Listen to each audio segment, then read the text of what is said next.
foster a global movement where heritage becomes a living. Spiro, sorry, we didn't go live yet. Maybe you didn't hear me. Okay, no problem.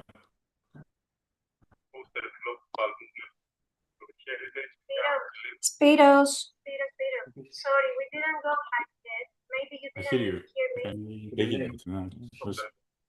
We have big delay. We have big delays to the coordination. Yes, we are live now. Okay. It's okay now. We're live. Yes, it's okay. We are live. Okay. Well, I will repeat. My name is Spiriton Kogas, co-founder of Imagine Heritage non-profit organization, an international organization aiming to promote and activate cultural heritage as a dynamic and inclusive force in the European international context. Our vision is to foster a global movement where heritage becomes a living tool, one that empowers people, communities, and institutions to imagine and co-create better futures. I would like to welcome you all on behalf of Imagine Heritage Nonprofit to these interactive live stream sessions by the University of Liverpool's ArCHIAM Center. ArCHIAM Center for the Study of Architecture and Cultural Heritage of India, Arabia, and the Maghreb is an interdisciplinary forum based at the University of Liverpool and dedicated to the research of tangible and intangible heritage across three interconnected geographical regions. Cutting across traditional disciplinary boundaries, the Center provides an exciting opportunity for the study of both historical and contemporary phenomena with the aim to develop theoretical positions and historical understandings, but also practice-based research. We are going to open our session with the thematic Intangible Cultural Heritage and Sustainable Development by Professor Martina Vretou, Research Assistant within ArCHIAM Center. Martina holds a BA in Architecture from the University of Plymouth and March from Nottingham Trent University. Between and after her studies, she has worked in architectural practices in Greece and as an architectural educator in Greece, Spain, and the United Kingdom. Since 2014, she has been a registered professional architect in Greece. In 2016, she established her own design studio, focusing on the use of natural materials and community participation in design. In 2017, she joined ArCHIAM, Center for the Study of Architectural and Cultural Heritage of India, Arabia, and the Maghreb at the University of Liverpool, as a research assistant working on research, pedagogic, and design projects with a focus on vernacular built environments and cultural heritage. Since 2021, she has been a part-time design tutor at the Liverpool School of Architecture, teaching and contributing to a variety of modules across BA, March, and MA courses. In parallel, she works as a consultant in Greece, Italy, and the United Kingdom, organizing professionals. Martina Vretou, the floor is yours. Hello, everyone. Thank you very much for the introduction. Thank you very much to Imagine Heritage for having us here. It's such a great opportunity for us to be part of this discussion on cultural heritage. I'm going to switch. I wanted to show my face and say hello to everyone, and I'm going to switch laptop. That's why you probably see two Martina Vretou on the screen, to share my screen and start my talk. So I'm just switching now.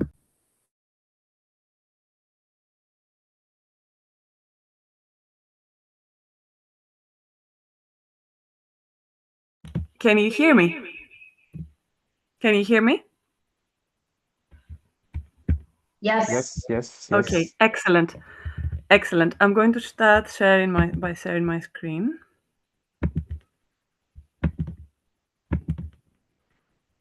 One minute.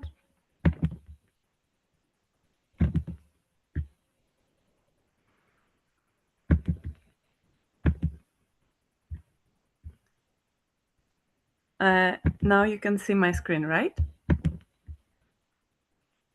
Yeah? Yes. Okay. Yes.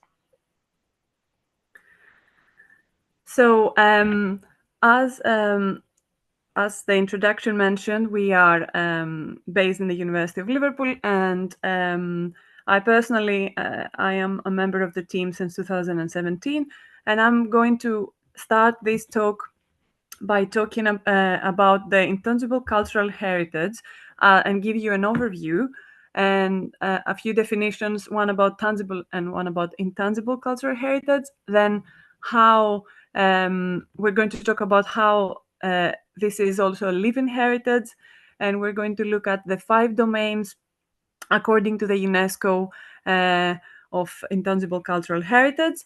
And the second part of the talk is going to look at the relationship between intangible cultural heritage and sustainable development, with particular focus on the sustainable development goals set by the United Nations, including gender equality, education, resilience, and peace building. After my talk, the next talk by Dr. Jamila Quattrone and Pasquale La Rosa is going to focus on the safeguarding of particular earth and building crafts in Morocco, based on a project that the center has worked, and you're going to also have a more interactive session.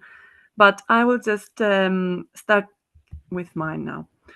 So when we are talking about cultural heritage, we have the tangible aspect of it, which revolves around physical artifacts that are produced, maintained, and transmitted intergenerationally within a society because of their relevance to a community or a nation or the humanity as a whole.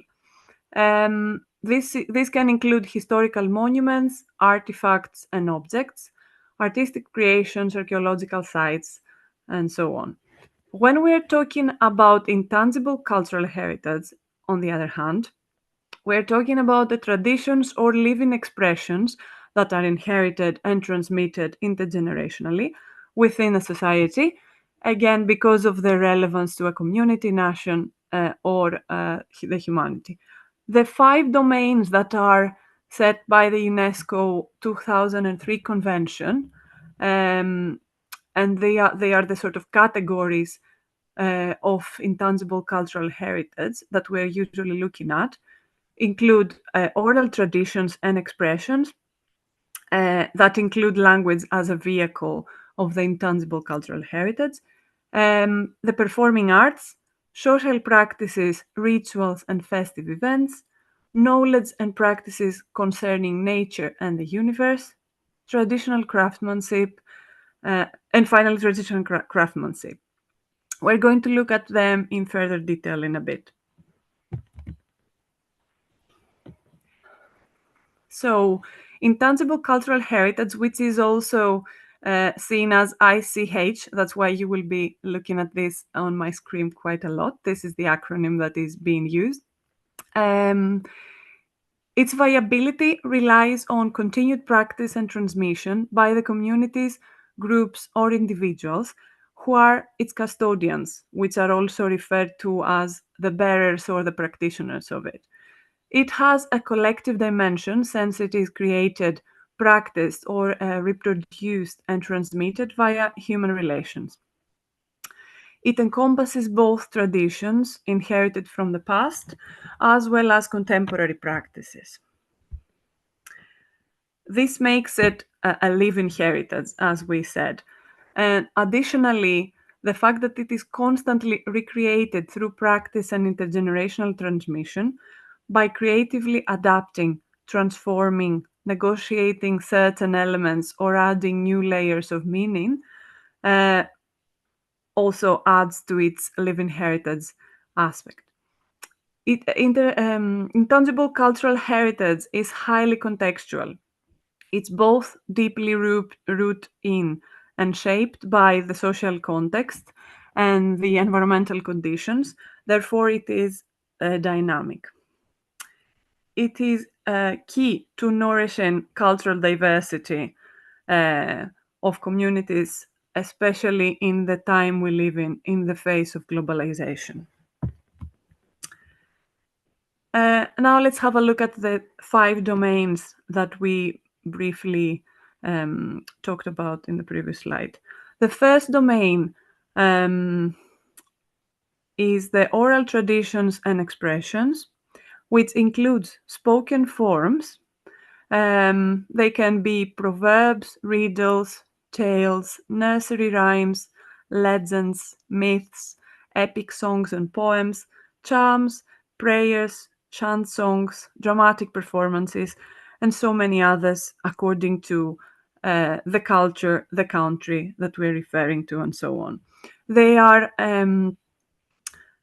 They're used to transmit knowledge and cultural and social values, belief systems, worldviews, as well as collective memory, often.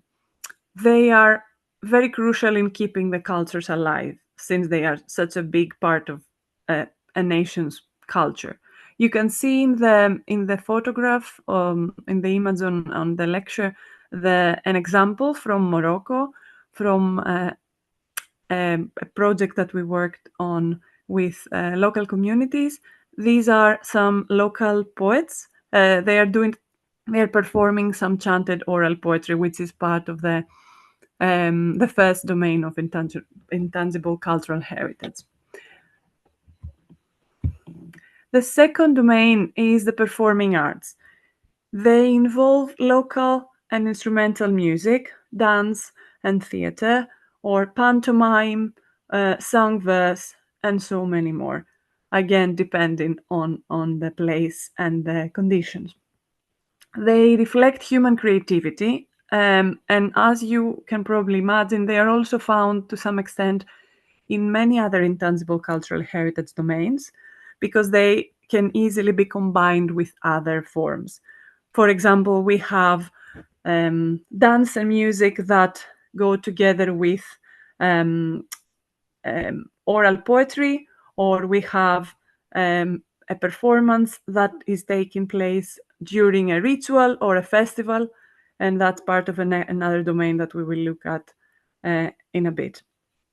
In the photographs, you can see dancers and musicians from Morocco, from Mohammed, that are performing the Rokba dance and music, which are part of their tradition.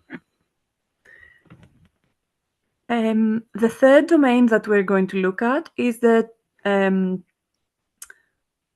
social practices, rituals, and festive events. They include activities that are linked to key events in the lives of communities and groups.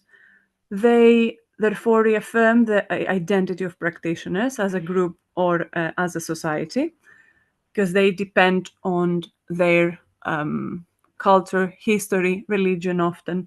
As you can see in the photographs, this is an example from Oman, where during the Eid celebration, a very important celebration for Muslims in Oman, they are roasting the meat in an underground oven. And that's a community activity where the whole village is taking part. On the next image, you can see a male group dance during another celebration. So you can understand how all these social practices and rituals are reflecting a community's worldview. The fourth domain is the knowledge and practices that concern nature and the universe.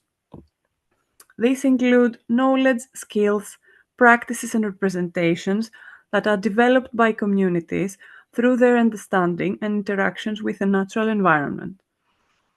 They are expressed in various forms through the language or oral traditions, feelings of attachment towards a place, memories, spirituality, as well as worldviews. These examples that you see on the images are from Oman, where there is this very interesting water management system that is part of their intangible cultural heritage. This has been working since the old times, and it is involving the place of the sun direction. So they have these sundials, as well as rocks that are used to create stargazing towers, and they use these informal systems, to understand the measuring of the water shares for agriculture. So this was the original way they would use for water management. So this can show you how much the natural environment is becoming a part of cultural heritage. The fifth domain is the traditional craftsmanship. When we're talking about this, we mean the skills and knowledge that are involved in craftsmanship rather than the craft product themselves. And this type of this domain is the most tangible manifestation of intangible cultural heritage. There are various expressions of it according to the place and the community, and this is the one that we are all very familiar with. Some of the types include gastronomy, rag and textile making, basketry weaving, pottery, material knowledge, and other similar skills. You can see, for example, the tea making process in one of the photographs and some of the artifacts that come from basketry weaving in Morocco. Now, why it is important to safeguard intangible cultural heritage? It is giving meaning to life, to the life of communities. It is strengthening their resilience and contributes to their well-being. It is building peace and social cohesion, while it keeps people united and brings hope to a place.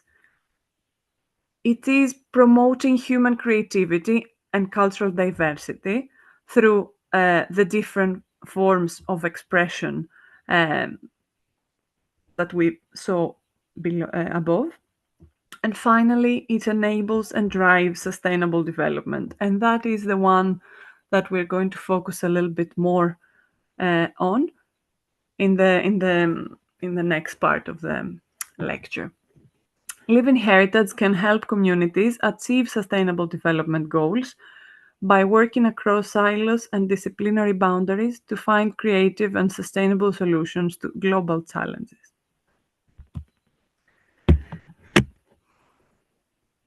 So, the intangible cultural heritage is a tool to implement the United Nations 2030 Agenda for Sustainable Development.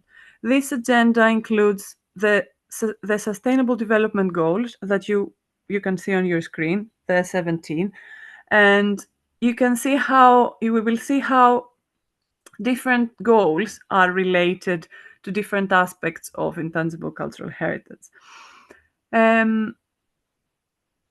The operational directives for the implementation of the Convention of 2003 Convention for the safeguarding of intangible cultural heritage encourage states parties to recognize and build the links between intangible heritage and sustainable development along each of its three dimensions, which are social, environmental, and economic. They fully integrate the safeguarding of intangible heritage into development plans, policies, and programs, therefore effectively involving communities in the production of public policies and policies for development.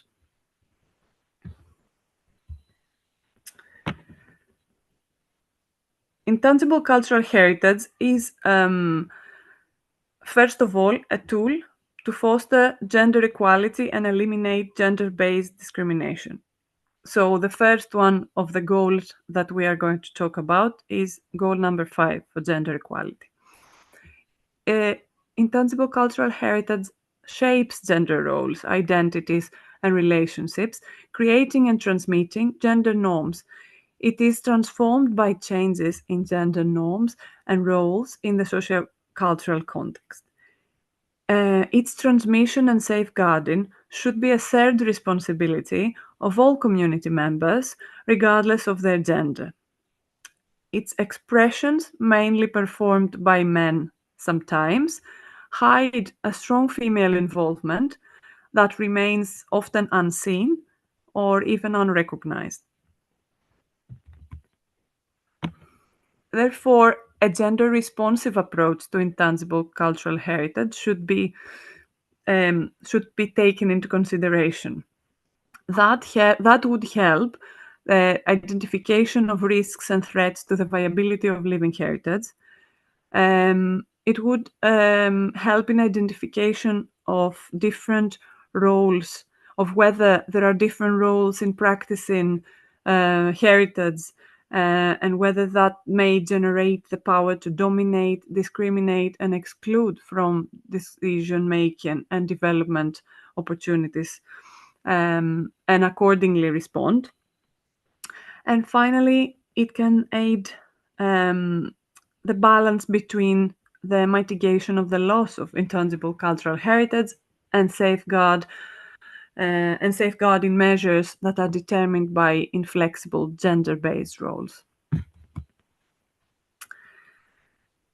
Another goal for sustainability that is and should be connected to intangible cultural heritage is education. That is quality education, goal number 4 from the United Nations. The integration of intangible cultural heritage into education aids its transmission and safeguarding. And according to the Article 14 of the 2003 Convention, the state parties are required to ensure recognition of, respect for, and enhancement of the intangible cultural heritage in society through educational awareness raising and information programs aimed at the general public, in particular with the participation of young people. Also, with specific educational and training programs within the communities and the groups that are concerned. And finally, through non-formal means of transmitting knowledge. You can see here a couple of photographs showcasing the different groups, like the young people in the first one through a workshop that the ArCHIAM Center did in Morocco, and the second photo from transmitting the knowledge on the field during a field trip in Oman. In order to incorporate intangible cultural heritage into education, there are a couple of different approaches. We are going to look at the first approach in this page. This involves the teaching of specific elements of the curriculum, for example, geometry and science concepts, through activities that have an intangible cultural heritage element at their core. You can see how through a couple of booklets that are showcased here on the images, the students and the young kids that were involved started looking and correlating between the things that they would be traditionally taught at school, and then correlating them to their cultural heritage. Another type of approach is the transmission of specific skills or knowledge associated with a particular type of intangible cultural heritage, as well as the third approach, which is teaching a specific intangible cultural heritage element within the national, regional, or local curriculum. These two approaches could be aided by different means. We're going to talk about one of them in the next lecture. We're going to Jamila and Pasquale will talk about different ways to implement that by showcasing the digital construction manual to support earth-built heritage resilience in southern Morocco, a digital mean that we used for that reason. So there are different ways that this can be approached. The next sustainable goal that is and can be connected to intangible cultural heritage is the climate action one, number 13, and that is about climate resilience. So intangible cultural heritage safeguarding helps prepare, plan, and react to climate change. Groups and communities that practice their heritage and pass it on develop resilience in the face of climate change. We have an example here where adapting and innovating the traditional knowledge around water catchment and distribution in hyper-arid regions safeguards the intangible cultural heritage while ensures the survival and livelihood of communities. You can see here photographs from arid regions in Morocco and Oman and how they have used modern materials as well as traditional knowledge for the water distribution. If the communities react and adapt to climate change threats and have access to livelihood opportunities, they will not migrate and they will continue to practice their heritage and pass it on, thus preventing the loss of both tangible and intangible heritage.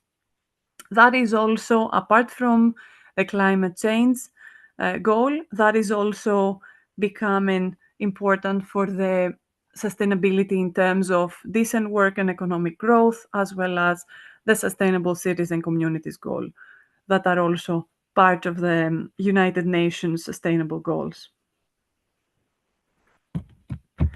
And finally, the fostering of reconciliation and peace building through intangible cultural heritage.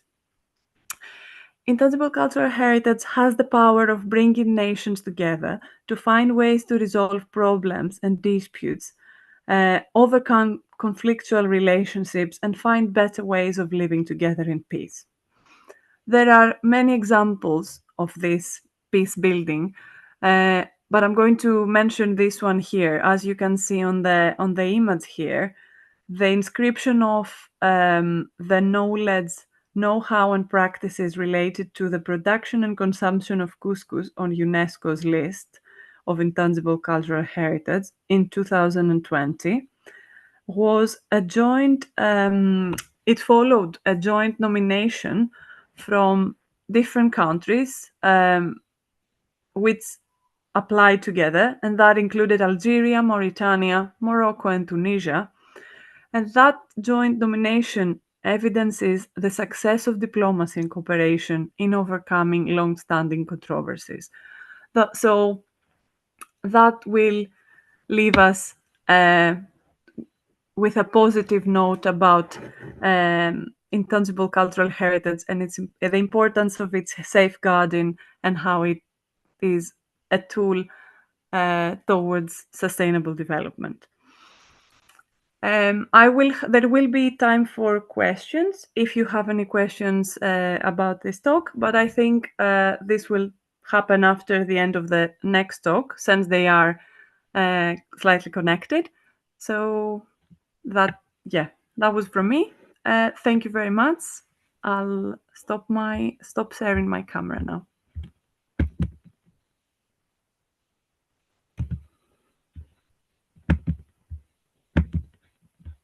Can you hear me okay? Yes. Okay. Are we having a comfort break, or is this you, Jamila? I don't know. Let's ask the audience if they're comfortable already or they need a break, and then we go on. You guys there at the land beyond, what do you say? Are we having a break or not?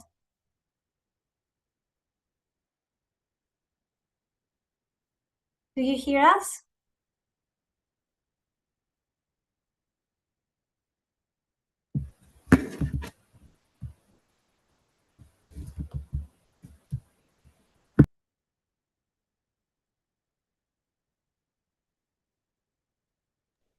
Can you hear us here?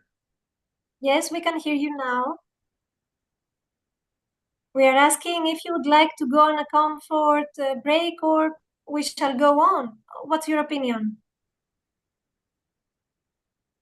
Do you need a break maybe, or I don't know. Let us know. Yeah.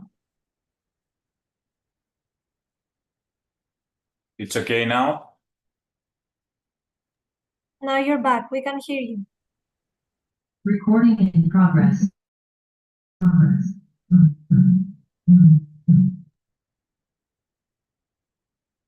Can you hear us?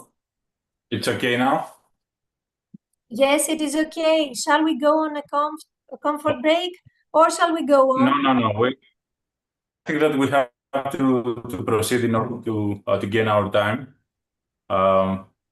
So let's continue with the part 2 and the thematic safeguarding traditional earth building crafts through digitally aided knowledge transfer. A presentation from Dr. Jamila Quattrone, Senior Lecturer at Liverpool School of Architecture and Co-Director of ArCHIAM Center, and Pasquale La Rosa, Research Assistant within ArCHIAM Center. Mrs. Jamila Quattrone is a Senior Lecturer at the Liverpool School of Architecture and Co-Director of ArCHIAM, which is co-founded in 2013. Jamila's expertise lies in 3 main areas: Arabian and North African vernacular architecture, particularly in historical oasis settlements of Oman, Tunisia, and Morocco, sustainable cultural heritage management, and built heritage adaptive reuse, creative recycling of wastelands, buildings, and materials. At ArCHIAM, she leads and co-leads cultural heritage projects ranging from urban and architectural research and documentation to master planning and development of historic sites, from digitization of archival collections to development of digital information platforms, resources, and virtual experiences, from production of open access pedagogic material for the public to community outreach, public engagement, and capacity building initiatives.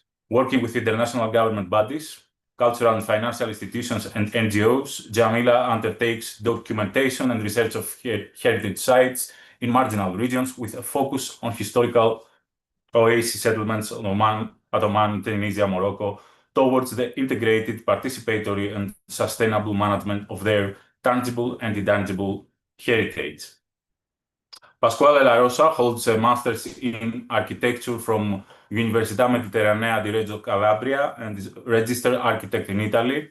Since 2019, he has been working at the University of Liverpool as a research assistant with ArCHIAM, and since 2024 as part-time design tutor in the BA course.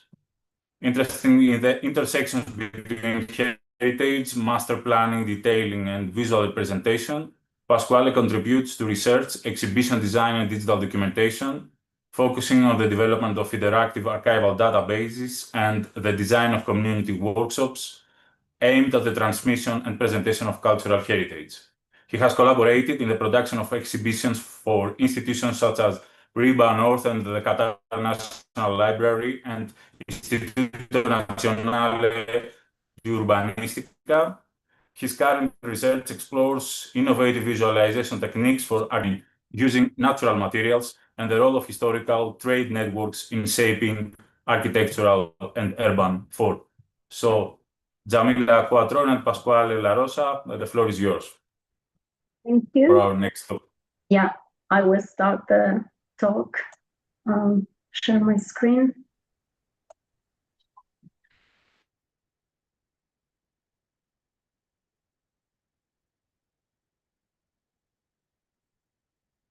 Can you see my Yes. slide? Okay. So today, our talk presents a safeguarding project that within ArCHIAM we undertook in 2023-2024, working very closely with the local communities of earth building practitioners and in partnership with ArCHIAM, which is an NGO based in Madrid, but also with a local association focusing on the development and preservation of material and immaterial heritage. And the project was aimed to address a very specific problem that this context is facing, which is the loss of traditional material knowledge around earth building. And we thought that using digital documentation first and digital dissemination afterwards we could offer a solution to this problem.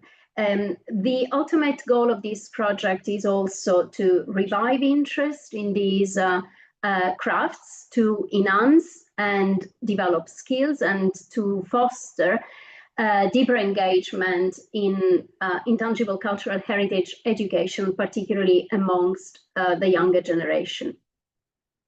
So I will start giving you an introduction, a background overview on the geographical but also sociocultural area context where we undertook our project, which is the south of Morocco, but particularly the Mahamid Oasis. And I will show you aspects of its tangible and intangible heritage and the threats and challenges that they are confronted with. Then I'll move on to say something about the project, and then the last part, the third part of the talk, I will give the floor to Pasquale to introduce you to the digital construction manual that we produced as part of this project, which we also refer to as the flipbook. And so that's where hopefully a more interactive and engaging session will take place, which we hope to wrap up with a feedback survey. So where are we in the world? We are in Morocco, in the south of Morocco, and Mahamid is a historical oasis landscape, as you can see from this aerial satellite image, situated very close to the border with Algeria, around 40 kilometers away, and therefore literally situated on the doorsteps of the Sahara. So the project and this talk as well looks at earth-built vernacular oasis settlements in general of southern Morocco, but using Mahamid as a case study.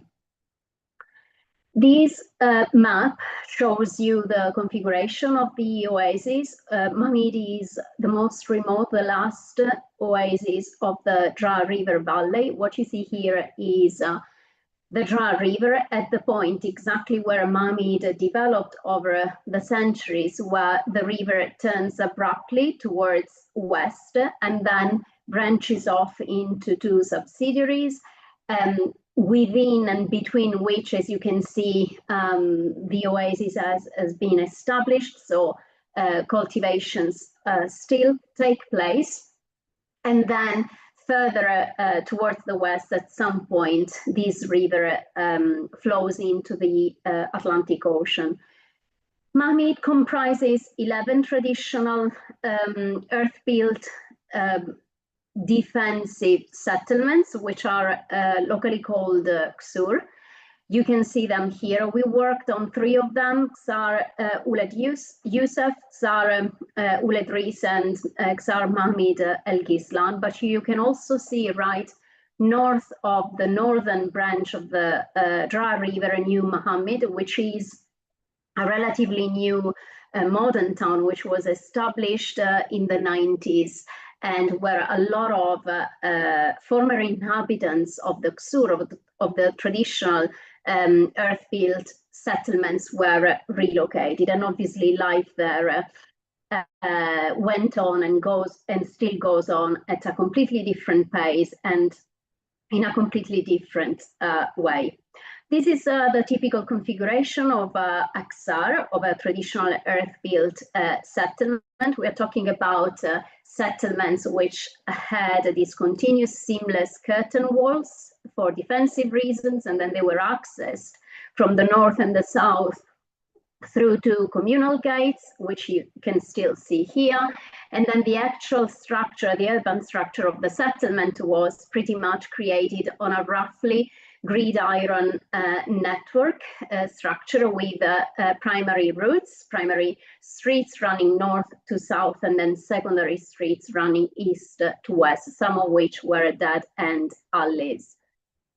You would have had within the settlement at least a mosque, which is typically frequented by male worshippers. And in this particular case, which is Ksar Ouled Youssef, which we documented and did work with ArCHIAM in 2019, We also have outside of the settlement, so amid the palm tree groves, a marabout, which is a building type quite common in North Africa. You find it in Algeria, in Tunisia as well, and it's a funerary building, essentially, where a man that is held in high respect by the local community, the local population, is buried. And so people, worshippers, tend to go to this building and pay homage, pay respect, light candles, pray, and so on. And that's the other building that we documented.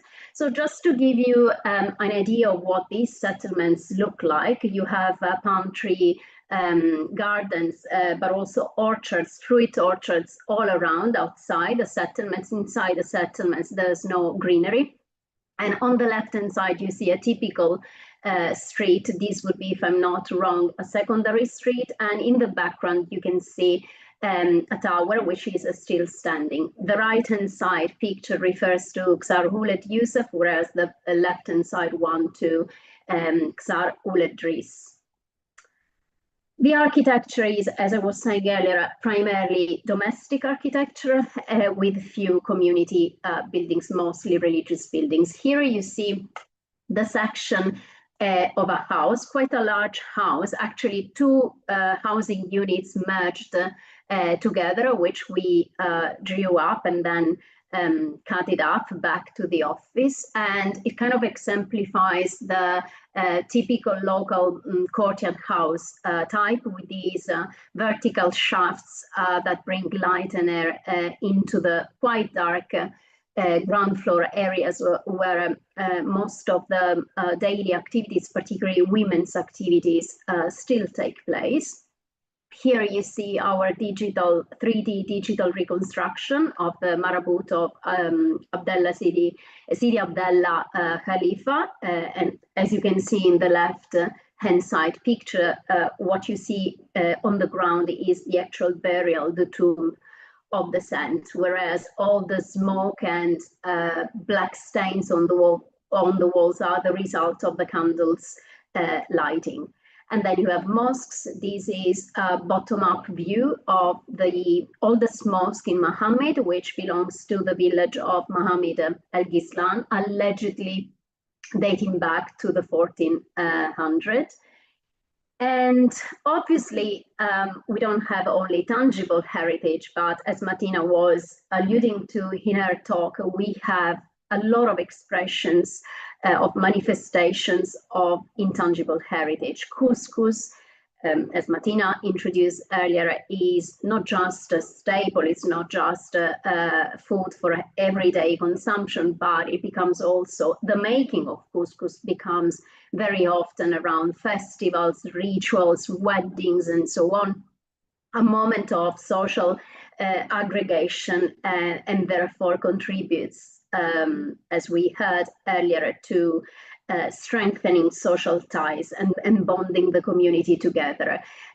Women in this area practice a lot of manual crafts. Basketry is one of those, and they produce trays, containers, and mats as well. And in the past, these mats were also used as a layer, as a building construction layer in the floor construction. This doesn't take place anymore because obviously it's very time consuming. So plastic sheets have replaced woven palm front mats. But as you can see on the left hand side, mats and rugs are still woven and then laid on the mud floor, obviously to reduce dust and to be able to sit down and consume food and so on. Embroidery fabrics and embroidered textiles is also another important women's craft. And the women use these looms.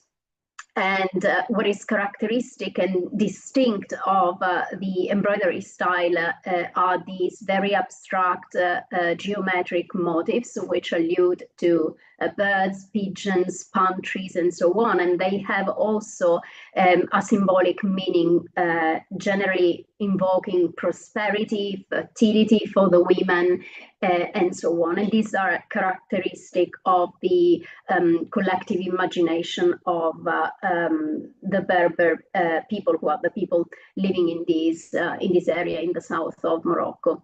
We've already seen these images from Rokba, music and dance, which has led men from different villages, not just Mahmid, to create an organization which whose aim is to continue practicing these traditional music and dance in order to keep it alive.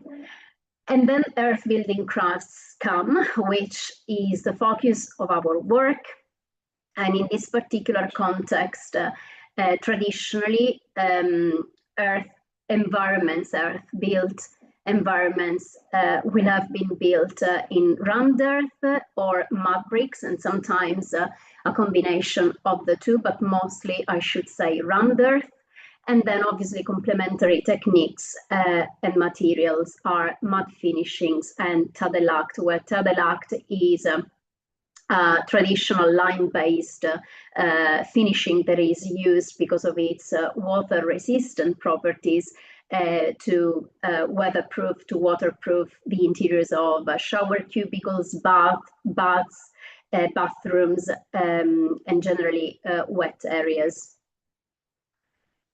Both the tangible and intangible heritage of this area, of this place, have been over the last maybe 30, 40 years severely exposed to the threats of climate change. And climate change has been manifesting itself initially purely as the encroachment, the progressive advancement of sand dunes, which, as you can see in these images, are literally swallowing up these villages, these round earth settlements, and as aridification, so the progressive reduction in groundwater and water resources in general. But most recently, and these are images which our friends in Mahmid sent us at the beginning of September last year, 2024, this area has been more and more prone, exposed, and therefore vulnerable in the face of floods. So a sudden, rapid events such as precipitations turn these otherwise typically dry rivers, the wadis, into these funnels of water that obviously then goes everywhere. And because of abandonment and neglect of earthen structures, certainly under violent and abrupt rains, they can't survive. So as you can see on the left,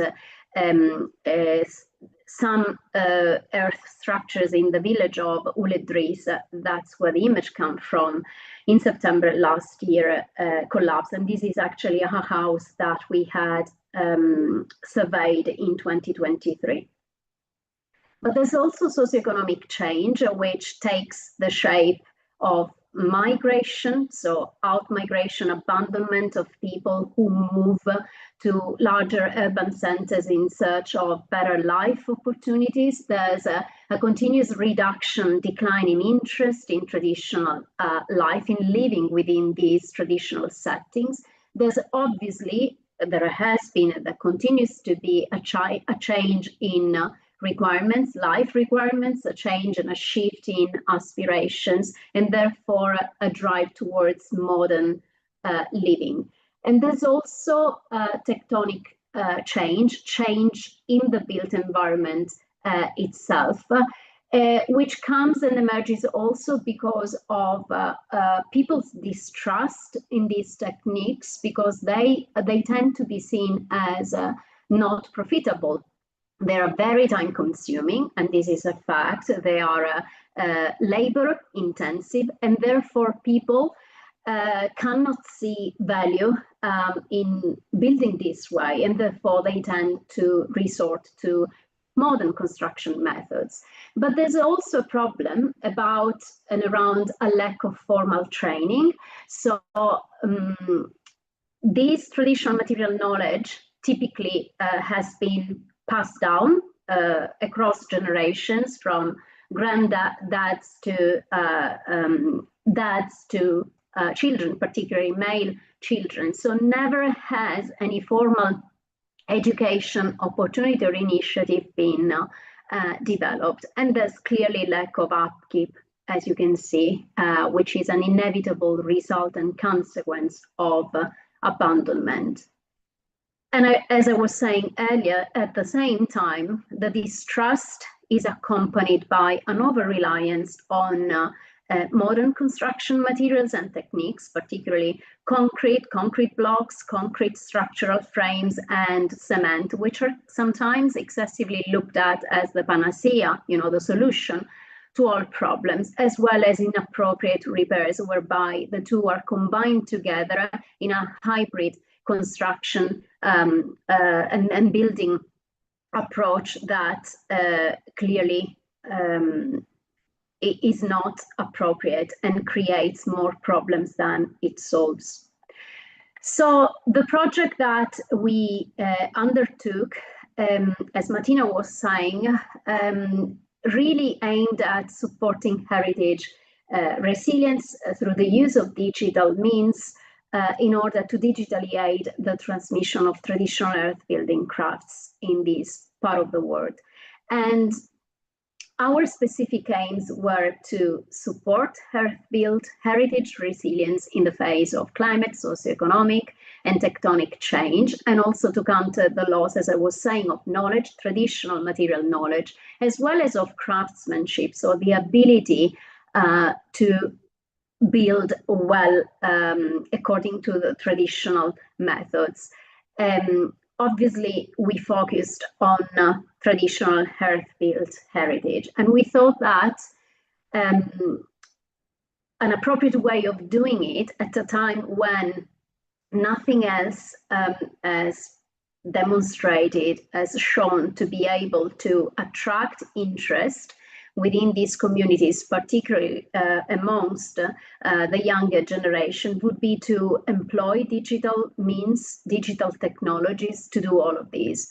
And so our specific objectives were, first of all, to document the 4 local traditional earth building techniques. So we documented rammed earth, mud bricks making, mud finishings, and then tadelakt, but also to shed light to unveil the sociocultural and religious practices that are associated with the actual building in earth, as well as Martina was mentioning in one of her slides, to kind of shed light on what is very often the overlooked, if not hidden, role played by women.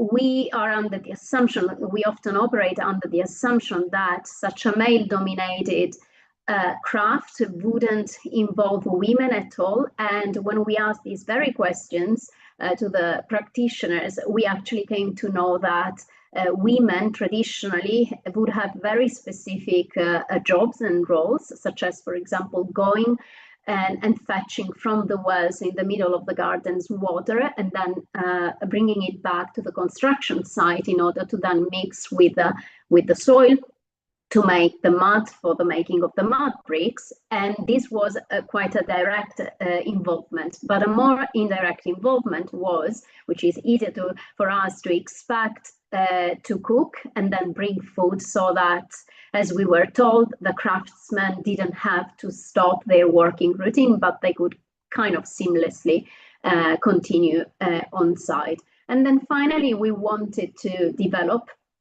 a learning resource that could be as open access as possible, a digital, interactive, and multimedia construction manual, which we called HERES, which is on the one hand an acronym coming from heritage resilience, so the combination, the merging of the two words, but also it happens to be in medieval English language also, a pronoun meaning theirs. And when we discovered this, we were very happy because although it was absolutely by chance, we really wanted this to be about someone else's, i.e. these people's heritage. So using this word, which back in the days would have meant theirs, so we wanted to really highlight that the heritage is not ours, but is theirs. And so later on, Pasquale will show you how this resource works by providing step-by-step guidance on the 4 documented building techniques. Here you see faces of all the people who were involved in different roles and bringing different expertise, but also skills to the table as part of this project, which I coordinated. So a lot of people need to be thanked from ArCHIAM, but also ArCHIAM. And funding came from the University of Liverpool, but also externally from Research England.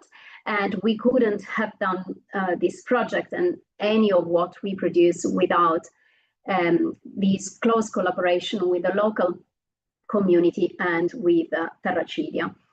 So methodologically, we adopted participatory research methods, which entailed knowledge co-creation in the form of digital documentation, so video and photo documentation of the 4 building methods. On the side, of course, we were also documenting, as you can see, on the left-hand side, I was sketching bits of equipment as well and measuring them up because the intention was to digitally reproduce formwork and tools as well.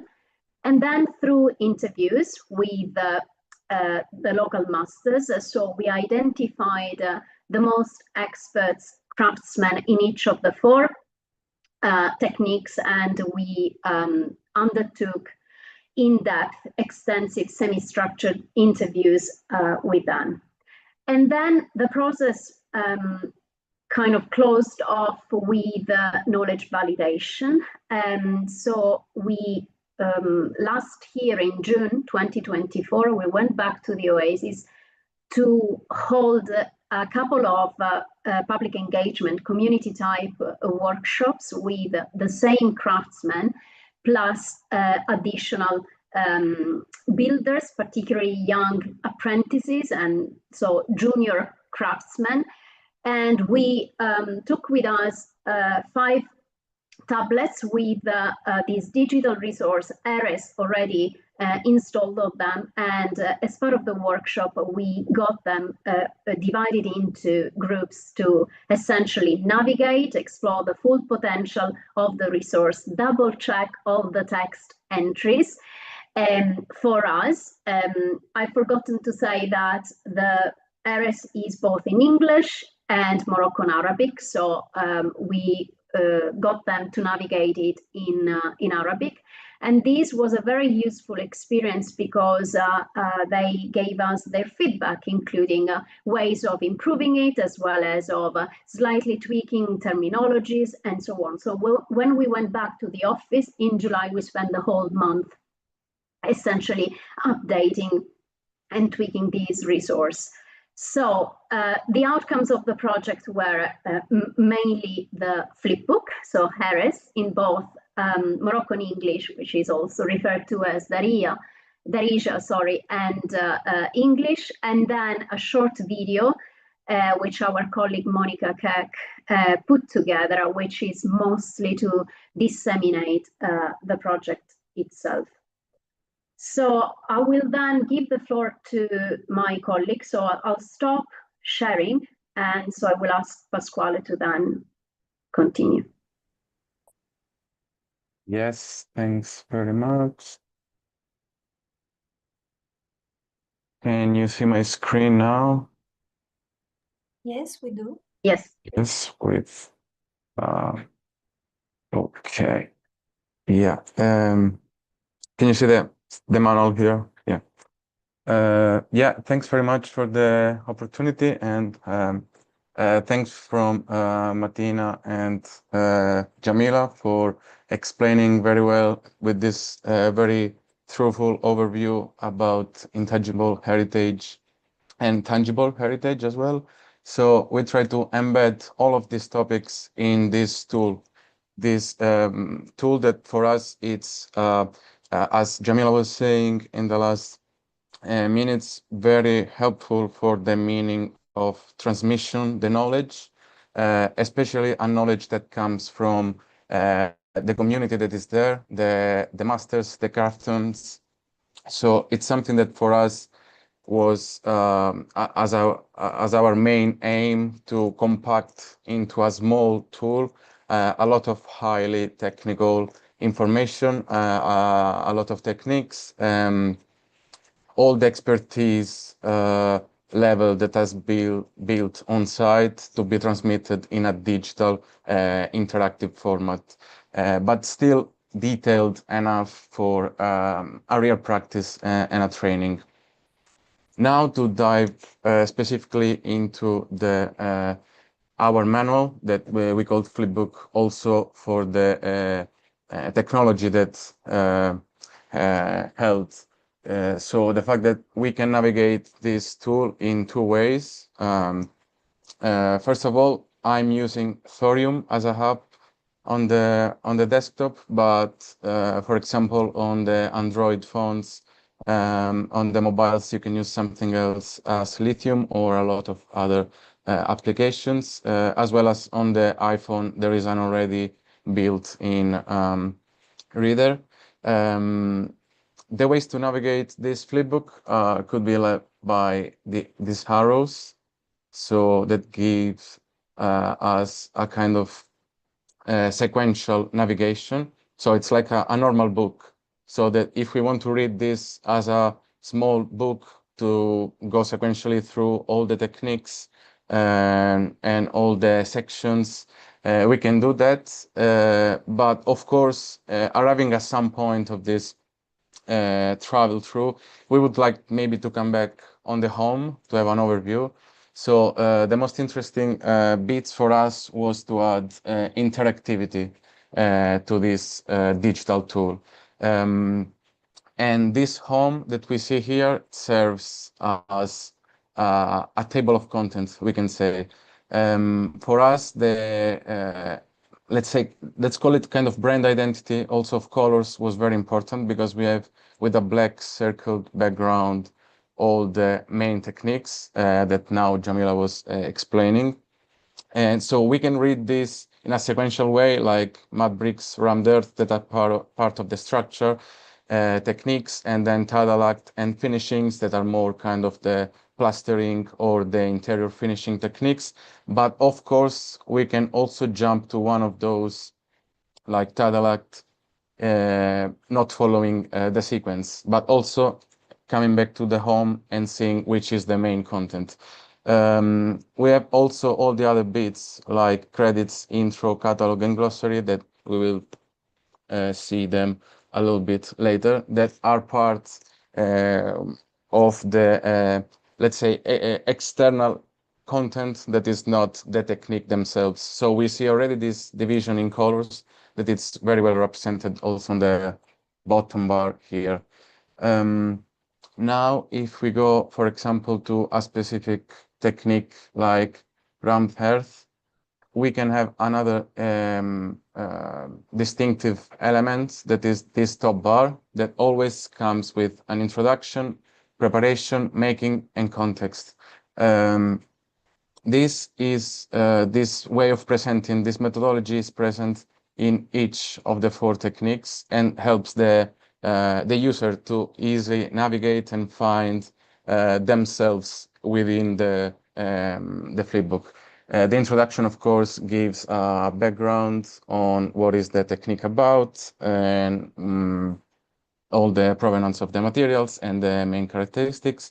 And then it progresses with a preparation phase, a making phase, and a context informations that it's more part of the intangible heritage, as Martina was saying at the beginning, like the main roles of some figures, but it's more part of the socio-cultural or community-oriented content, as well as for weather or environmental characteristics that are the one that allow a kind of preparation or effective construction of some techniques.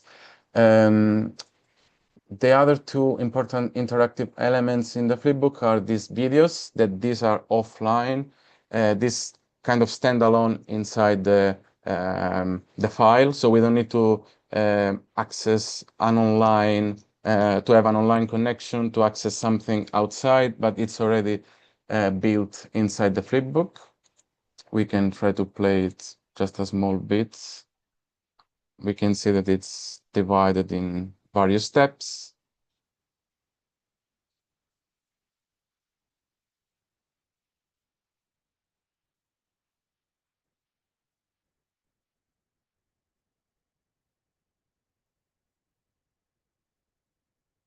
So the interesting thing is that we keep a highly technical approach, but it's still like a small bit. So it's not too heavy. It's quite, it's easy to digest for the user, but it still has a lot of precision and completeness within and throughout the flipbook. So this keeps also all the research and all the interviews, all the recording that we have done prior to our to arrive to this final product. So this final product is at the end a summary of all the research that has been done before. Another kind of video that it's more as a mock-up of the techniques. So it's also another way of communicating. So not only recording what has been done, but also the production of some small 3D videos that could be, I'd say, interesting and visually compelling also for a younger young audience. These other info box are the other interesting bits, because we can directly click on the element and this pop up like an explanation of the tool. And here, I don't know if you can see clearly because it's quite small from the laptop.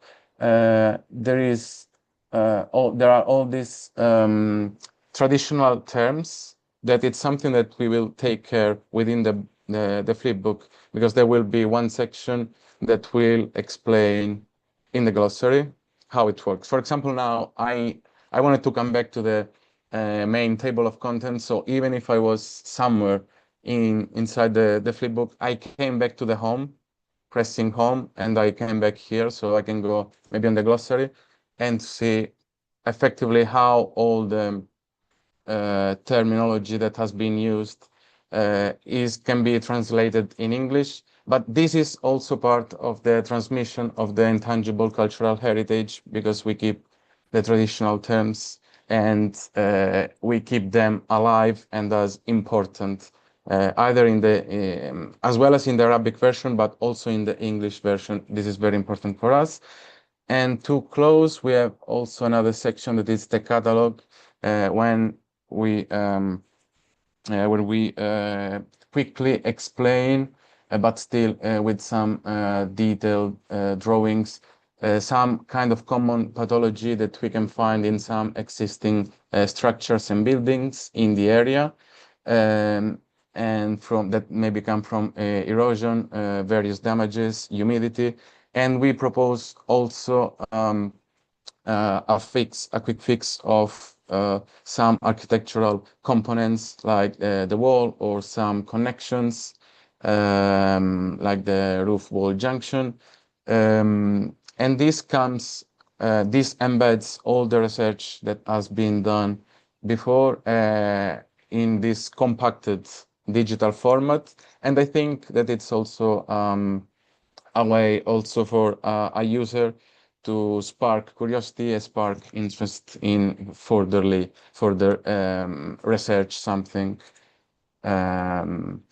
Yes, and since we arrived at the end here, we can easily go back to one of the other sections like mud bricks.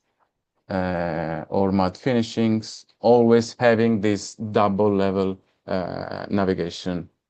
And yes, hopefully it was clear. Thanks very much.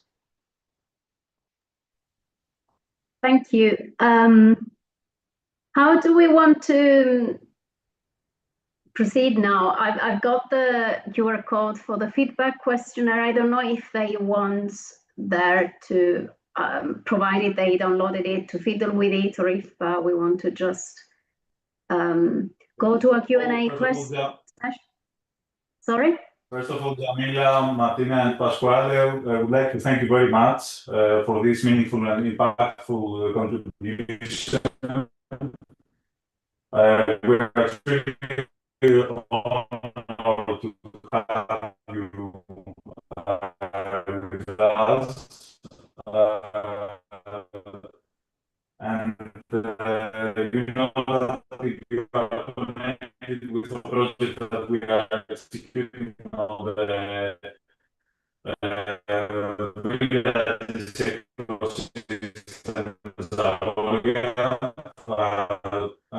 under the title "The Cobblestones of Zagori as Living Cultural Heritage." So your expertise and commitment to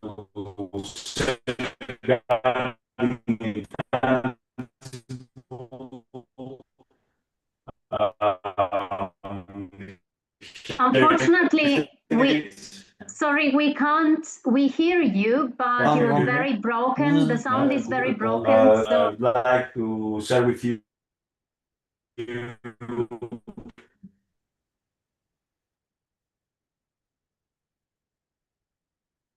questions. Would be great. Without problem.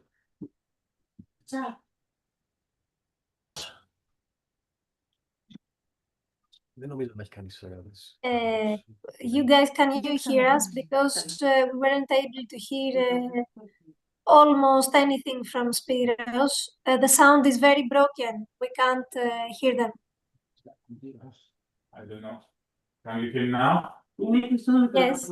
yeah, Από εδώ είναι, από εδώ είναι.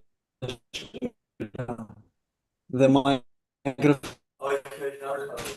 is here. Can you hear me from here? You can talk. Now it's okay? Όχι, όχι, άστο. Πατιέται. Can you hear me from here? I think it's better. Now it's okay? Now it's okay. Yes, Now it's okay. I think so. Okay, Okay. I said that I would like to thank all of you for your impactful contribution, and at the same time for your engagement to our project for the cobblestones of Zagori as a living cultural heritage. And here we are a volunteering team that already we are the restoration of cobblestones that overcoming 3 centuries, almost 4 centuries of life. And it was very, very important for us to hear about your approach from other regions and countries of the broad Mediterranean area. And of course, if anybody from our team would like to ask anything. I am typing in the chat because we have the speech, but Okay. Μπορείς να έρθεις εδώ. Μου κλείσετε την κάμερα σου. Πώς το λένε, τα advantages, τα προτερήματα, Yes. το είπα. Okay. Any? Can I ask a question? Yes. You can come here. Hello. Hello. I would like to thank you all for the wonderful presentation. I have 1 or 2 questions. First, my question is to Miss Martina. I would like to ask, because you cultural heritage, and you connected it with some sustainable development goals, especially the ones with the, I think, female education or something like that. I just want to ask, because there are some cultures that actually have, I would say, some bad practices, let's say. So how do you bridge the gap between these kind of practices and the sustainable development goals? Hello, can you hear me? Yes. Thank you for your question. I think what you're, I understand your question, I think. I'm thinking that when we're talking about intangible cultural heritage, if a practice is part of a nation's heritage and it depends on what is regarded as bad. You know what I mean? Is it something that is, for example, regarded as bad for someone's health, or bad for not sustainable enough in terms of the use of materials and so on? It again needs to be regarded in the context and understood in its context, and then whether it is something that can be adapted to a contemporary context. This would be something that should be looked at and promoted in order to be according to sustainable development goals. But I think it should always be looked at in a particular context, so that, because sometimes, for example, in a country that is using a totally different method, something might be looked as a backward technique or not modern enough, and that doesn't mean that it doesn't have the same possibilities and options. So again, I don't know if I've understood your question well, and I don't know if Can I rephrase the question? Yeah. So, for example, my question is regarding the intangible cultural heritage, not the tangible. For example, an example is I had two sisters, for example, and they were the eldest siblings. And when my brother and I were, were born, they had to stop school for us to the males to go to school. So this is like a normal cultural practice from where I'm coming from. Yeah. So the question is specifically for the intangible cultural heritage. If this is a practice that reflects a nation's approach on the way of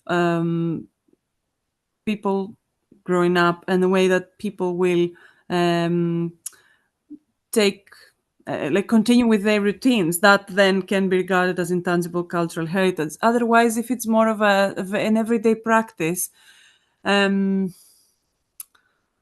is quite a difficult one, because it's not one of those that is recorded as a sort of, it's not a craft, it's not a technique as we were looking at before. It probably falls out of the domains that we were looking at, but it is, when it's a practice, it becomes part of a nation's culture. I think in that case, it should be treated as a cultural, a cultural element, not necessarily a ritual or a practice. But I think in that case, it should be, again, judged within the context, how it works with the existing society, with the existing norms. And if there are ways to make this practice more contemporary and according to let's say the sustainable development goals, to help, for example, the education of women as well as men, then that could be something that could be looked at. Can I add something to this? Yeah. Hopefully in answer to your question. So from a UNESCO perspective, The 2003 Convention and the associated operational directives very clearly state that any intangible cultural heritage expression that is nominated for inclusion on one of the three lists must not violate human rights, which means that must not violate the UN Declaration on Human Rights. So if a particular ritual, for example, or sociocultural practice, religious practice, which a particular state party would want to nominate for inclusion in an inscription on the UNESCO list violates, for example, the rights of women or the dignity of women, that wouldn't pass the scrutiny of the World Heritage Committee. So this is a very, very important principle that has been stated very clearly when the convention was drafted in the first place. And I do understand that practices such as, and this is a typical example that is brought up, infibulation, for example, is considered to violate women's rights, human rights, and therefore, even though it might be perceived within a particular country that still practices it and consider it okay as intangible cultural heritage, if that was to be nominated as intangible cultural heritage of humanity, it wouldn't pass the scrutiny, so he wouldn't land on the list. So UNESCO has made sure over the years that a certain number of mechanisms are there in place, obviously, to safeguard human rights. Okay, thank you. Okay, Hopefully we answered the question. Yes, yes, thank you very much. Any? Sorry? Can I ask one more? Yes, of course, one more. Yes. One last question. It's regarding the second and the third presentation. I was just thinking about the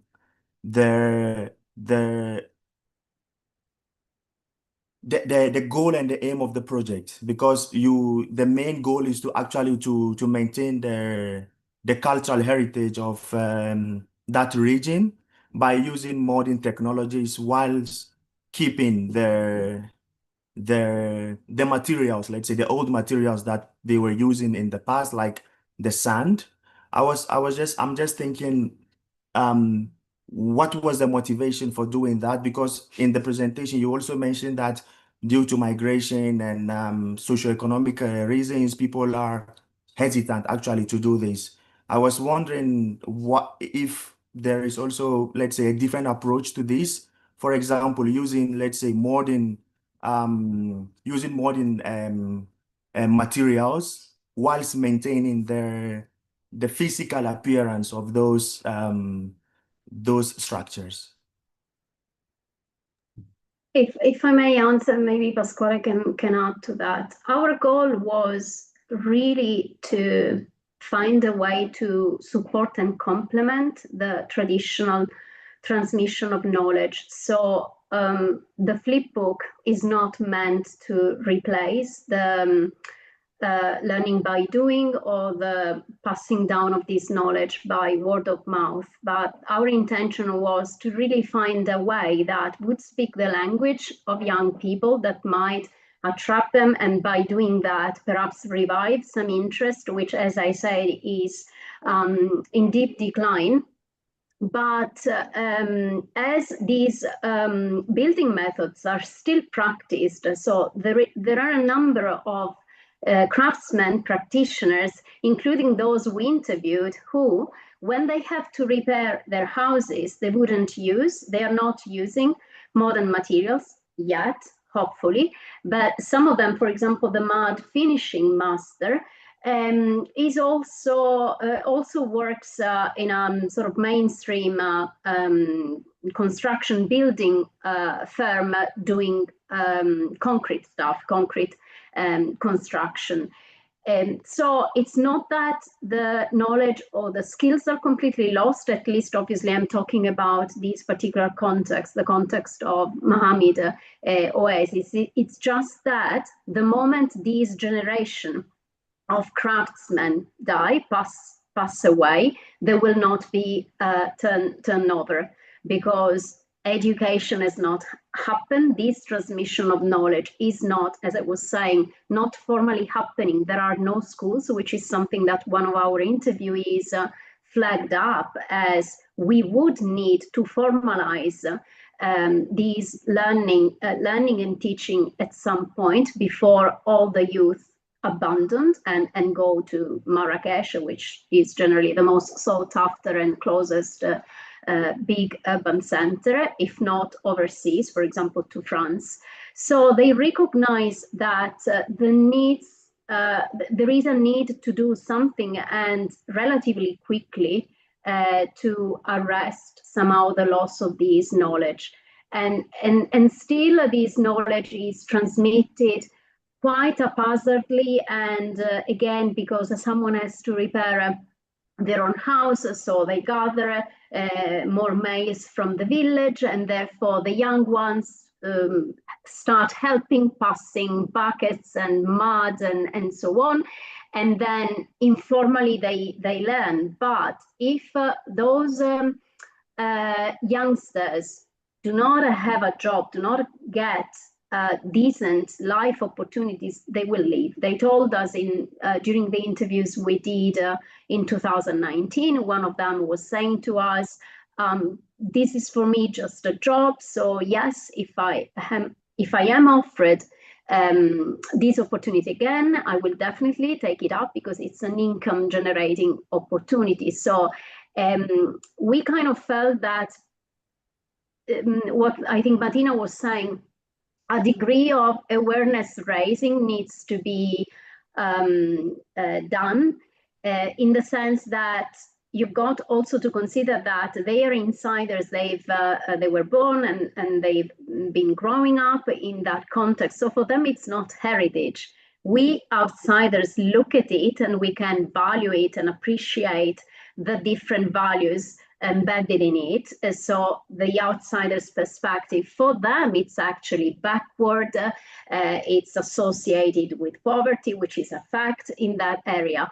So the problem is quite complex, and obviously we didn't want to simplify it or to simplistically address it. So over the years, we've been trying through awareness raising, through workshop with kids, through contributing to ArCHIA's documentation and restoration workshops, raising awareness through a film which we produced in 2019, which has got a lot of awards and was screened pretty much across the Middle East, in Turkey, in Abu Dhabi, in Europe, and so on. So we've tried to tackle different aspects of what is a very complex situation. This is the last kind of strand of work where we realized unless we do something which can support, obviously doesn't want to replace,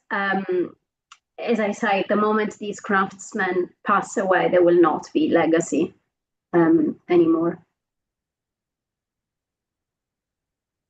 Thank you very much. Thank you. Yes.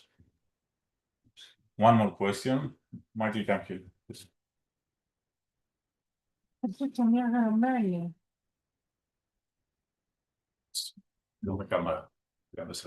Hello.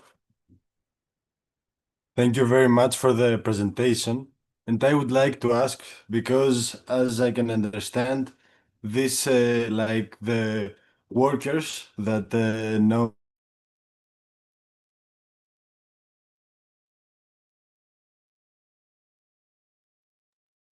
The image is frozen. want to continue this, or they prefer the modern ways of building? All of these craftsmen actually live in traditional buildings, so they are not against either one.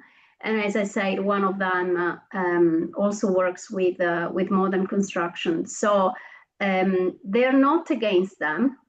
I think the problem lies more with the younger generation. I think because the craftsmen were educated by their ancestors in that field, for them it's something, they feel proud of it. And the other thing, that the moment they see outsiders like us coming there and even just documenting it, for them it's a proof that it's valuable. And so what we were told, particularly last time during the workshop, we were obviously thanked a lot, and we were told, this is very important. They understood, they appreciated the importance of documenting also all of these, because the moment, again, practitioners stop practicing these intangible cultural heritage expression, this is vernacular knowledge, so it's not coded, it's not documented. So unless you document it and you disseminate it, which hopefully this flipbook does, then there's no way of transmitting it. So Okay. yeah, in answer to your question, they don't have a negative strong opinion against the building, because it's part of their heritage. So they don't deny, they don't reject it, absolutely, no. So you think that through the workshop, this could go to the youngest generation to continue this way of building? We hope so. Our next step would be, and this is our intention, continuing to work with ArCHIAM to organize again another workshop in which we can get the locals as well as the international participants use it, engage with it, and really see whether it adds knowledge. In the case of international participants, we know, because we were involved in previous editions of their workshops, like you, they have 10 days, and they get to do a lot of hands-on work. So it's learning by doing, and they obviously don't get to learn the words, for example, which, as Pasquale was saying, they are an equally valuable part of the heritage, because linguistic heritage, again, the moment you stop practicing building or using a tool, you won't be calling that tool, using that word anymore. And we know that then that word will die, will disappear from their local vocabulary. So our intention was to tackle the preservation, the safeguarding of this intangible cultural heritage from different points of view. So this would be the next move. We really hope to be able to go back and get them to use this flipbook. As yet, we haven't been able to do it. So yeah. Okay, thank you very much. Appreciate it. Yeah, Martina. Sorry, can I mention something here before yes, any of course. further question? I think something that would be good to be mentioned here is the fact that this tool is, let's say, a pilot or an example of a way of disseminating vernacular techniques like the one we have tried to do in Morocco. And maybe Jamila wants to talk more about it because she was the main person who initiated the project, but it could be amazing if more of these type of tools were available, not just, for Morocco or for other settlements, for other countries that have similar problems, let's say the loss of a technique, the loss of a vernacular tradition, and how these similar ways of disseminating it could be used to be accessible to the youth, so that they are appealing to the youth, and therefore some of the traditions are not lost, or methods of conservation and not using the wrong materials, the non-compatible materials, can be disseminated. Thanks, Martina. Actually, it was a great pass, because I have two questions, one for Jamila and another one for Pasquale. And the first one is, Jamila, why India, Arabia, and Maghreb? I mean, do you find a certain connection or on the cultural heritage features of these regions. I have in my mind that yesterday we had a spectacular presentation from Ms. Balodimou, who is an expert architecture on the history of architecture on the cobblestones of the broader Balkan region. And what presented to us is that from Roman Empire to Byzantine Empire and to the Ottoman Empire, a unified region because of the political, social, and economic characteristics helped and assisted to have this kind of certain techniques to be alive and, to have this kind of succession. So do you find something similar between India, Arabia, and Maghreb? Yeah, absolutely. I mean, the first immediate answer would be that these are three regions where when we founded ArCHIAM in 2013, we had some expertise in, and particularly Professor Shoman Bandyopadhyay, who is director of ArCHIAM, has expertise in India. He's worked for 3 decades now in Oman. I had done some work in Tunisia, then later on as ArCHIAM, we did a lot of work in Oman and then in Morocco. So it's essentially the areas where our expertise lies and where most of our vernacular heritage documentation and management planning has taken place so far. But yes, there is a second aspect to it. Obviously, within the Middle East, when you talk about earthen architecture, vernacular architecture, the construction techniques have slight dissimilarities, but they are very similar. So mud bricks is not just within the Middle East, but obviously that's the region we work within, is used in Oman, in Saudi, in Qatar, in the Gulf, then with variations in Tunisia, where they also use fired mud bricks. Rammed earth is largely used in Morocco, but also in Libya, in Egypt. So construction-wise, obviously there are similarities. We are also working a lot with historical oasis landscapes, and these are pretty much within the Middle East, the MENA region, Middle East and North Africa region, a heritage of humanity. And then the Arabian Peninsula historically has been trading with the Indian continent. So, I mean, from archaeological discoveries, we know that, and trade has inevitably created movement of not just goods, but also ideas. So we see a lot of, for example, and this is an area where Shoman specializes, a lot of Chinese porcelain bowls immured within certain elements of Omani architecture, particularly the prayer niches, the mihrab. And these Chinese porcelains obviously came there through trade across the Indian Ocean. So these areas, sometimes we are led to think that because they physically belong to different continents, they are not related. But, over the centuries, these populations have moved all around and therefore have brought with them ideas, practices, which have then been kind of translated architecturally and spatially. So yes, there are a lot of similarities. I mean, Pasquale has done a lot of work on trade. Maybe you can add to this, looking at boats even and drawing up historical boats. You can say something about that. Yes. Yeah.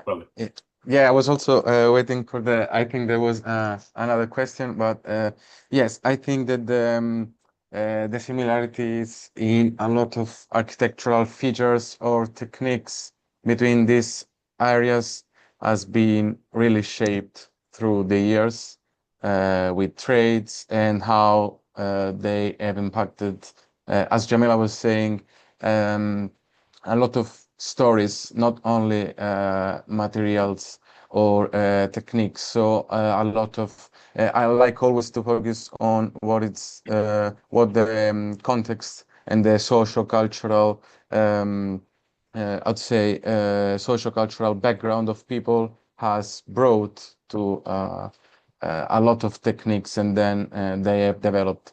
And also the other interesting thing is to see how these, let's say, similar common threads of techniques in each area has then developed in a slightly different way, or with slightly different features based either on strictly climatic condition or for other kind of occurring. So yeah. Yeah, thanks. The second question is about your planning, how this tool that you have already prepared could be useful for the civil society. Because for us here, we are representing civil society. This project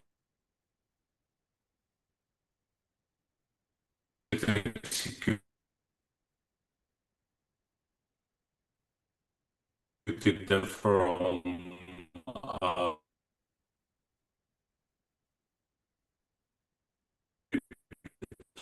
and also imagine where work that part.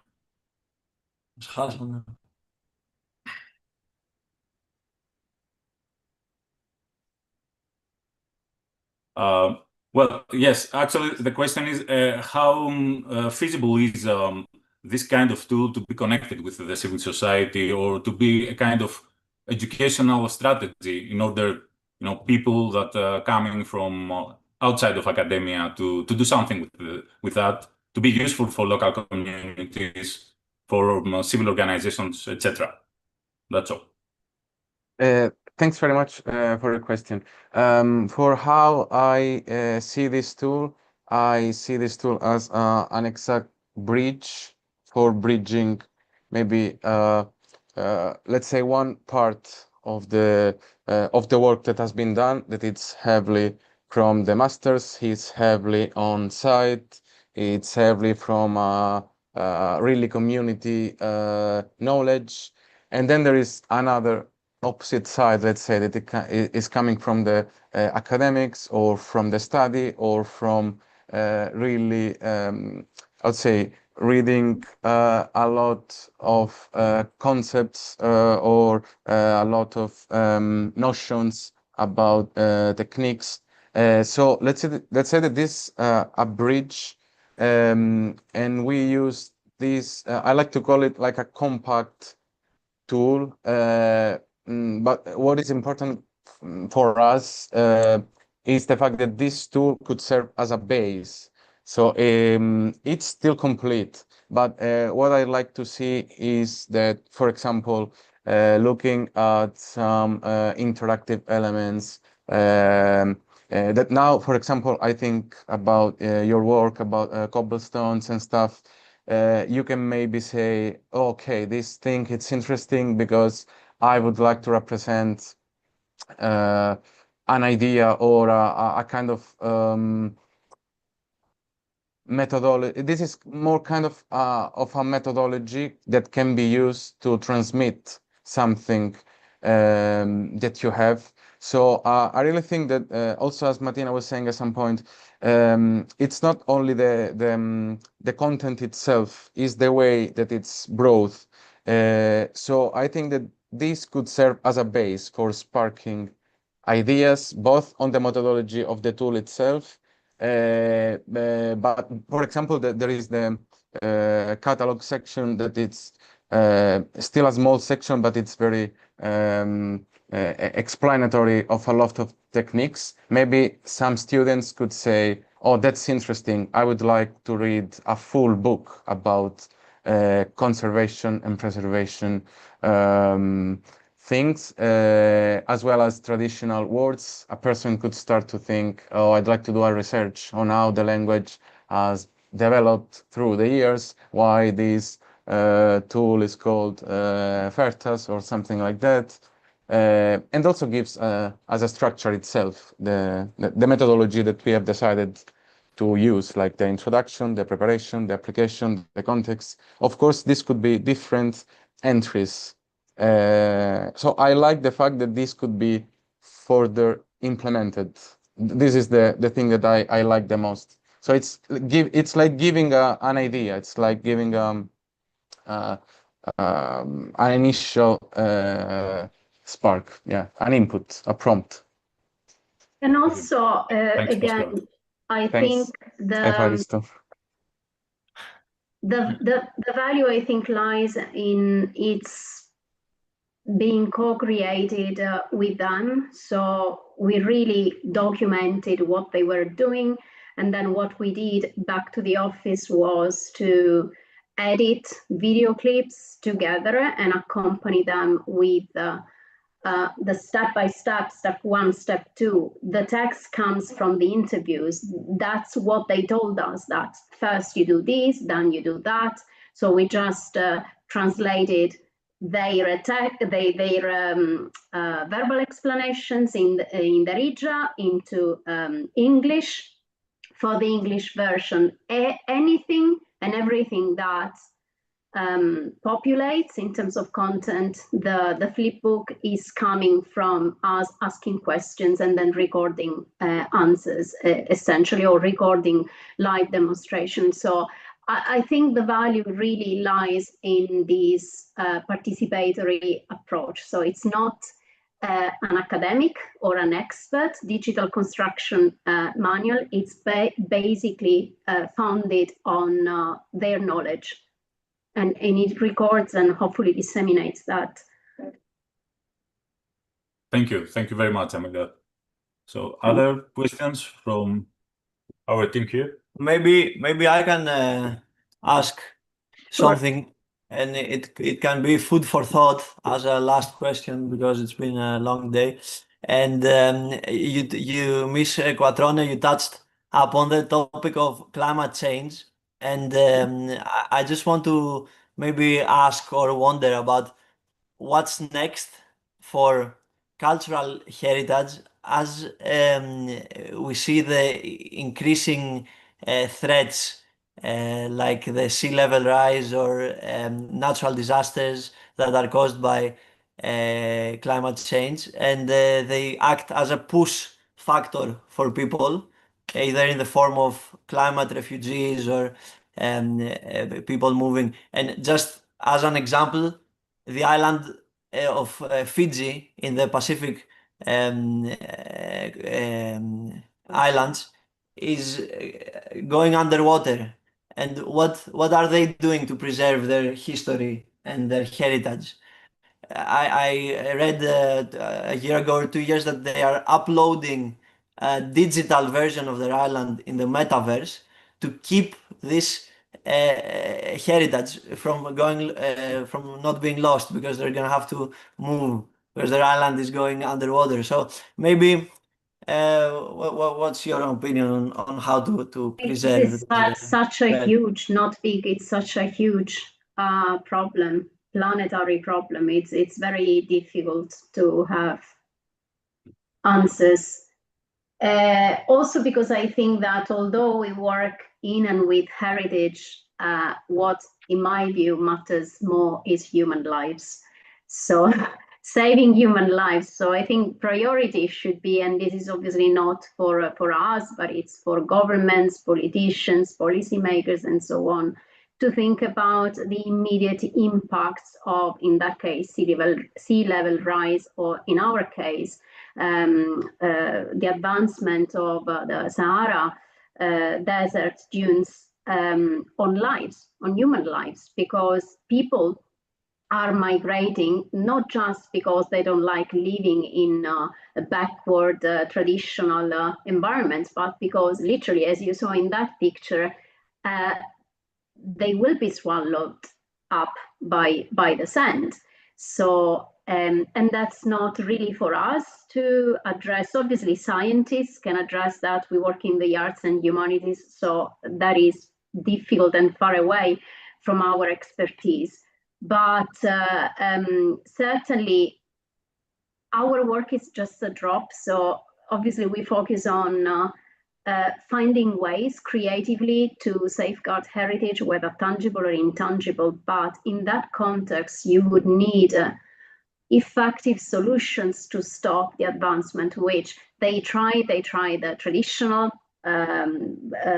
woven palm fronds barriers that they last for some time, and then the sand fells them down.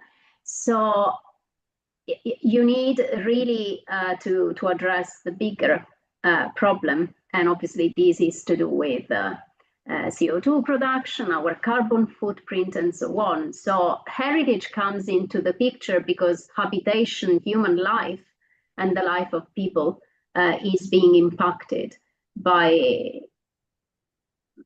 So, I mean, doing a digital reconstruction and putting it on, I don't know, Sketchfab or wherever, obviously, is not solving the problem. Is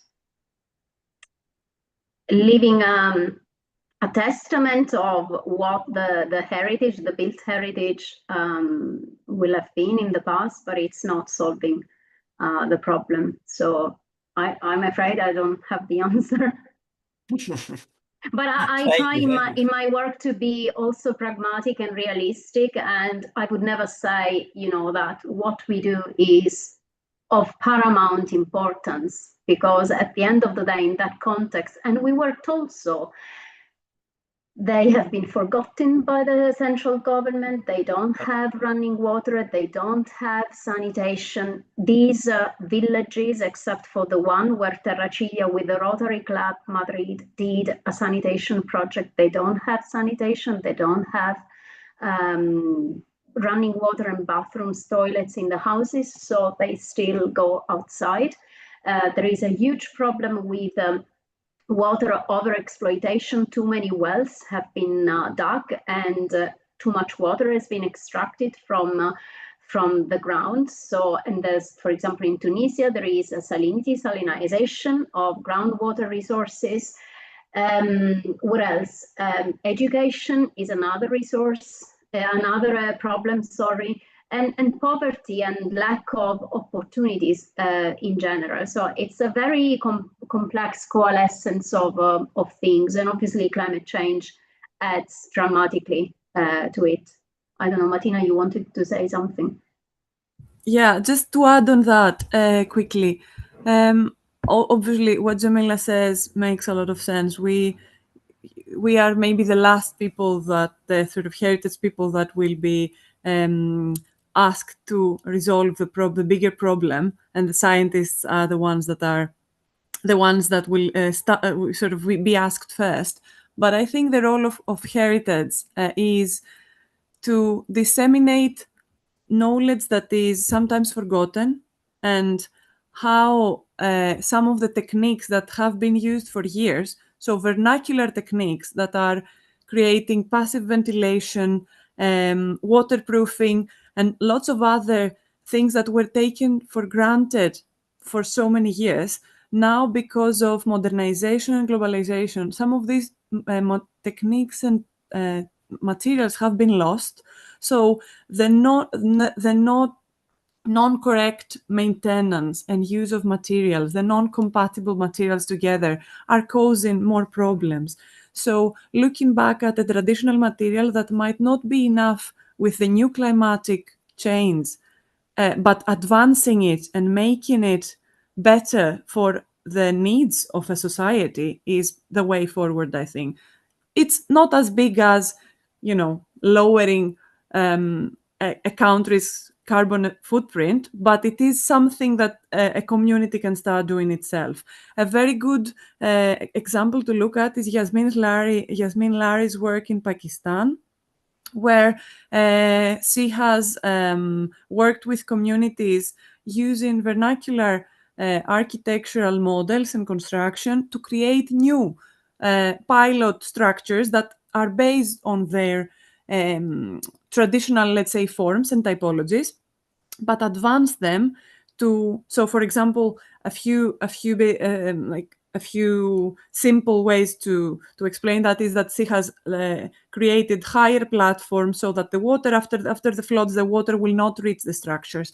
Or she has created particular rooms that instead of having the kitchen within the house, the kitchen of the community will be outside, and so on. So the little changes like that can create a change within a small community. Sorry. We lost you in the last sentence. Okay, that's it. I mean, that was just, I was trying to be short, sorry. Yeah. Thank you both. Well, Olga, can we do the feedback before we leave? Of course, we can do the feedback. So if I I would bring like- up my last slide, and I do.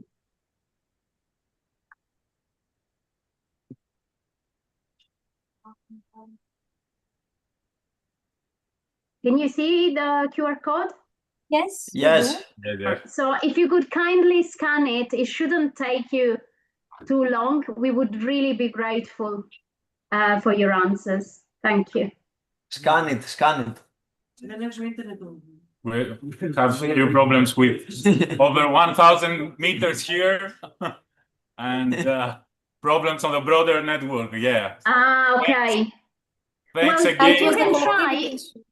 If it's Sorry? difficult, if you can just give it a try. If it's too slow, obviously we can pass the slides or just the QR code to Olga to distribute, and Of then course. maybe you can do it. Or the when you link, get- or the link Yeah, itself. yeah. The link It would be itself great. Yeah. as well. Thanks all of you, Jamila, Martina, and Pasquale. It was a Thank you. fantastic Thanks very much. discussion and thoughtful presentation of your work. And we are looking forward to cooperate, why not, on the field in the near future. Thanks again. Thanks Thank you a so lot. much. Thank you for I having would us. like to also thank you very much for accepting my invitation to contribute to this initiative. Thank you, Olga. Thanks you, Thank for you, inviting Olga. us. Thank you. For having us. Enjoy the Have a rest great of day. the activities. Bye. Thank Enjoy you. the Thank you. summer. Bye. Bye. Bye bye. Bye.